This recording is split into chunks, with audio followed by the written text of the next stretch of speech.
So what's going through your mind at the moment, Graeme? Just keen to get started now. Saying that to my mum this morning, I feel like I've been talking about it for so long. The last week or two, obviously, I've been ready, the training's all done, so I just want to get going.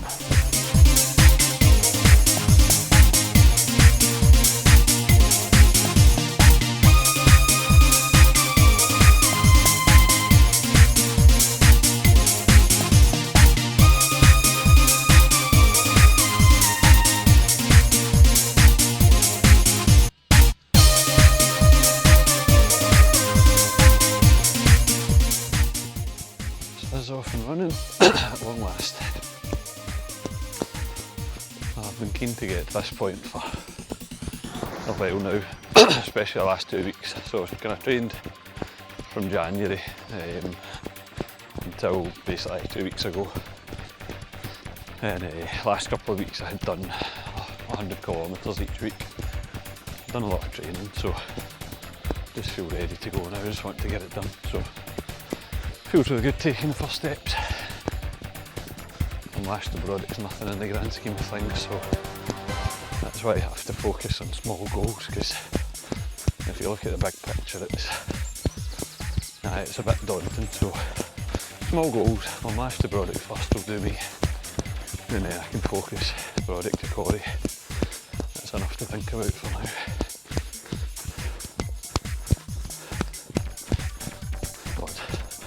Just allowed myself to think about the fact that I'm only just going through Lash Village and I've not even done my first kilometre and I've got 90 of them to do.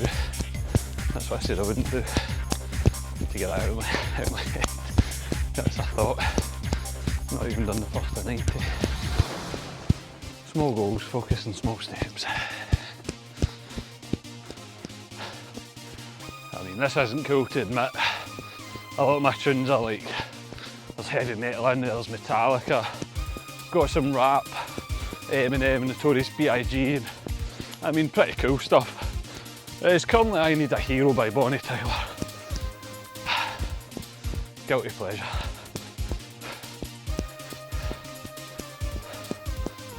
Over the course of the whole day, I have to do 900 metres elevation, and within the first 15 minutes, I'm just approaching 100 metres.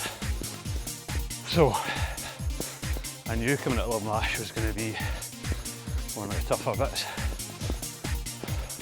So one of the bus drivers has just come up behind me in the hill coming at Lash. I was conscious of a car on the other side of the road coming up the hill, slowing down. I've got a sign on my back saying running round Arran, so I thought maybe taking a picture or something, but no, I'd obviously slowed down to dig out money. He just handed me a tenner for my fundraiser, so I think when I looked it was at 2,195 this morning, so that's us over the 2,200 mark. So thanks for that, guy. Thank you. Maybe I should run with a bucket. I hadn't thought of that.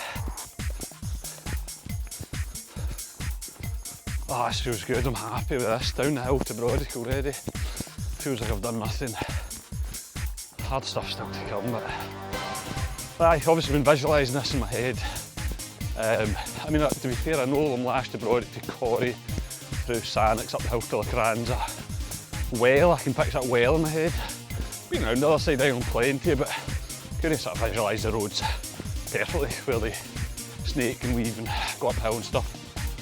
So I've been visualising this a lot. It's meant to be a good thing, visualisation. It helps you achieve your goals, so I've been doing a lot of that. And obviously, I've been picturing this as one of the roads I know best. Travel it every day to work. I'm going to stay positive, enjoy the scenery, so that's what I'm doing right now. It's cracking, loads of green, loads of hills. Beautiful country we live in, beautiful island that I'm fortunate enough to work on. With an amazing group of young folk, which is why I'm doing this. Love this place, love the people. I've been thinking a lot about the community on Arran the last few days. So last night, I mean, I'm getting in my bed early last night and getting messages. Kate at the Douglas, good luck when you finish. There's a complimentary beer and burger at the Douglas. I've got the same offer for Lash Bay Hotel.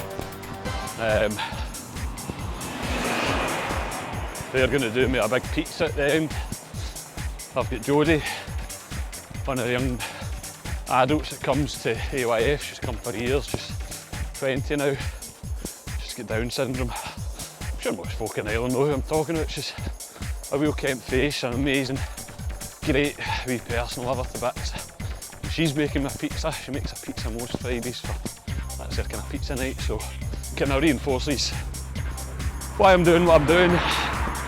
It's for the community, give something back to the community, especially the young folk in Arran who I love dearly and worked with for 13 years now. One of the best kids about.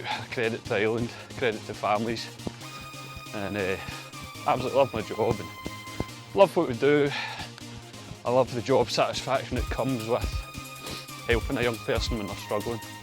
Also just the more straightforward stuff, which is just giving them that fun social space where they make memories that last them a lifetime. I've still got 25-year-olds come up to me and tell me, you know, they had some of their best days of their lives with us, go talk towers and all that with their pals. So there's that nice bit, there's also the stuff where you're helping them through problems. And that's why we do what we do, and that's why I'm doing this run. Because the work matters to me, it's important. Being blunt about it, I've had young folk come and tell me before, I wouldn't be here if it wasn't for the AYF. If it wasn't for the support you gave me at a young age, I would have killed myself. I wouldn't still be here. So there's your motivation there. That's why I'm doing this.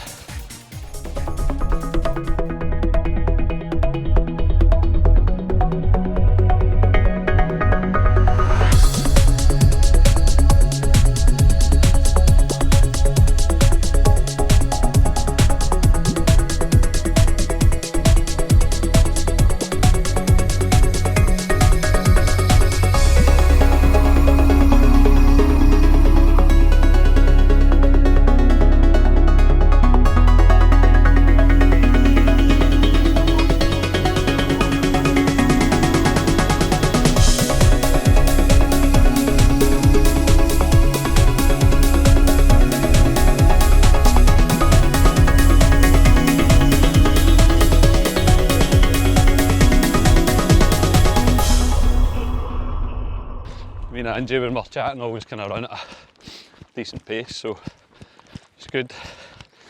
This is all quite kind of still flat, obviously, but I know the next bit to come will be a bit of a climb.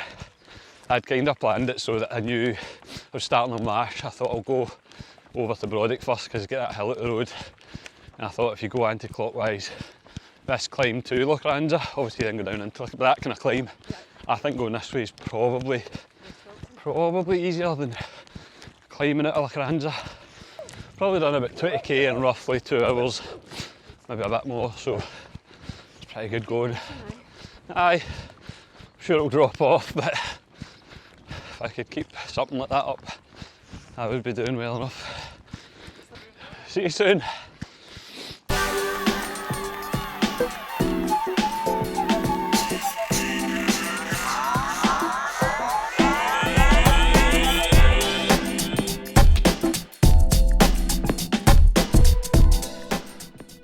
You caught us red-handed, we're cheating. We're taking the easy route here, we're walking. I thought if I'm going to walk any stretch, it'll be this stretch.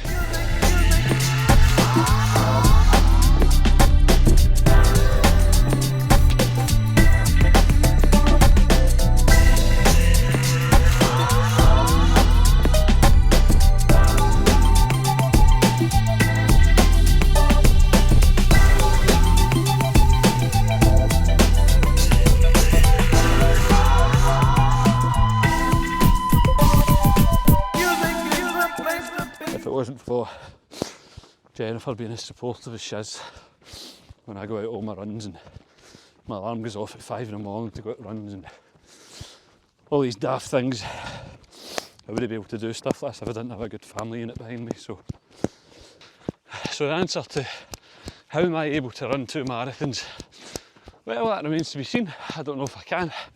I've never done it. The furthest I've run was 41 miles. And that was hard, and there was the option, the type of race it was, there was the option to keep going. It was a case of see how long you can go. 41 miles was when I stopped. I was was struggling a bit, it was raining, it was pretty horrible, and I decided to pack it in. So 41's as far as I've gone, 52 is equivalent to 2 marathons, and of course I'm doing 56, so I'm doing 2 marathons with 4 miles at the end, as you do. So how am I able to do it? Remains to be seen, but you know what, if it comes to it, I'll crawl the last bit, I'll walk, I'll do whatever. I'm going to do this, so you want to keep it up as I run. See how that goes. I'm sure the back half will slow down to something just short of a crawl, but in answer to your question, it's just what's called progressive loading. So December I built a fitness base of 50k a week, 50 kilometres a week. I do kilometres, so yeah, the run is 90 kilometres today. So I was running 50k in a week in December just to build a base. Through January, February, March I built it up. They say add 10% each week roughly to avoid injury. So it went from 50k, 55, 60, built it up. But I trained pretty damn hard. We went to Disneyland Paris for 4 days. We went to Paris afterwards for 3 or 4 days. And full time I was away, I was still training. I was doing 20,000 steps in the park. I was still doing at least 10k a day. I was absolutely knackered doing it, but it was the start of April, so I knew it was just too close to take time off or whatever. So hard work is the answer. If you want to run a half marathon, a marathon, 2 marathons or more as I'm doing today, there's no shortcut. It's hard work. It's been 5 months of hard work to this point.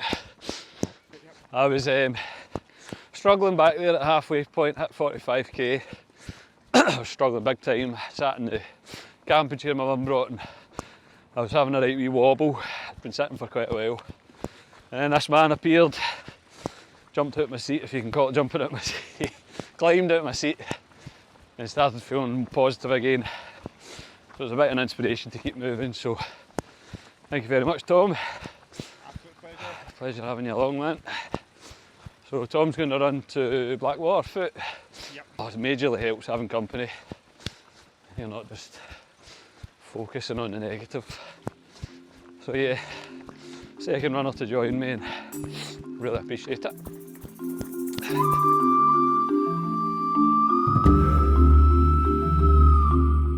So why I do what I do, why I do these crazy challenges, I do a lot of running, I do hard stuff, I do hard runs, I go big distances.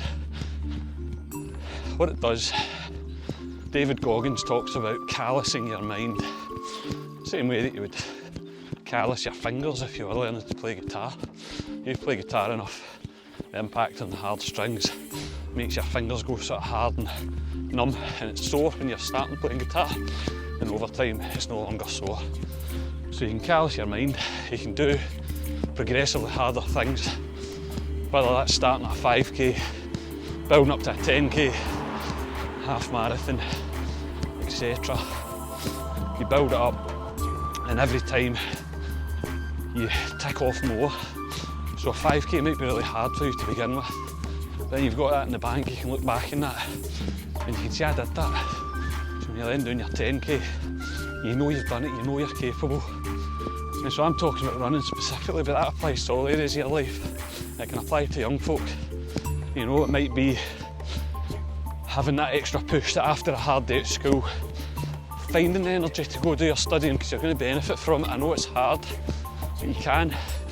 And if you do that for the 3 weeks leading up to your exams and you do 2 hours a day, you get good exam results at the end of it. That's something to put in the bank. That's something to look back and go, that was bloody hard, but I did it. Callous your mind, as I said. You do hard things, you become better at doing hard things. So for me, it's maybe running, and I can then apply that in other areas of my life. I might come home from my work knackered, but I know, well, I can run 56 miles, so I can find an extra half-hour energy to play with my kids before I put them to bed.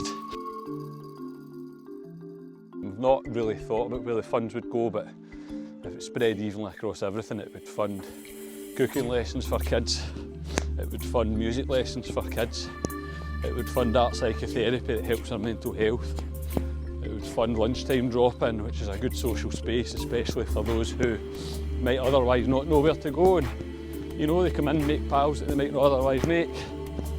It funds girls football at Fun's P7 club, which has been amazing. We've just started that this year.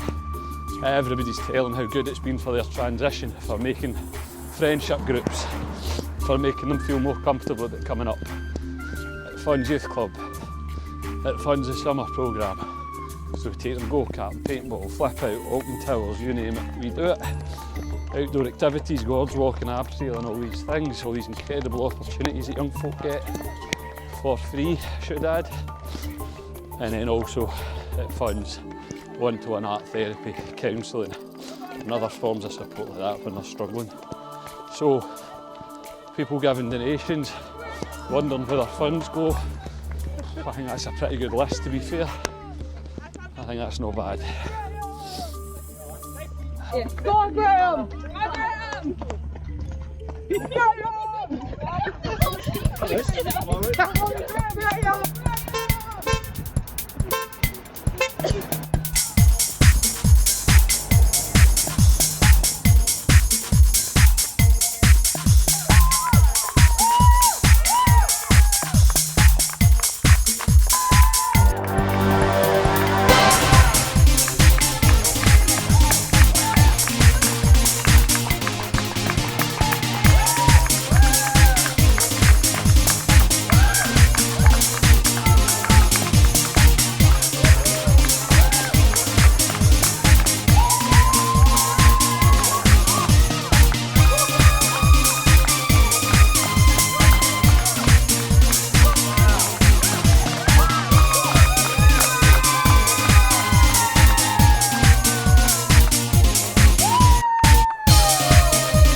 Graeme, how do you feel?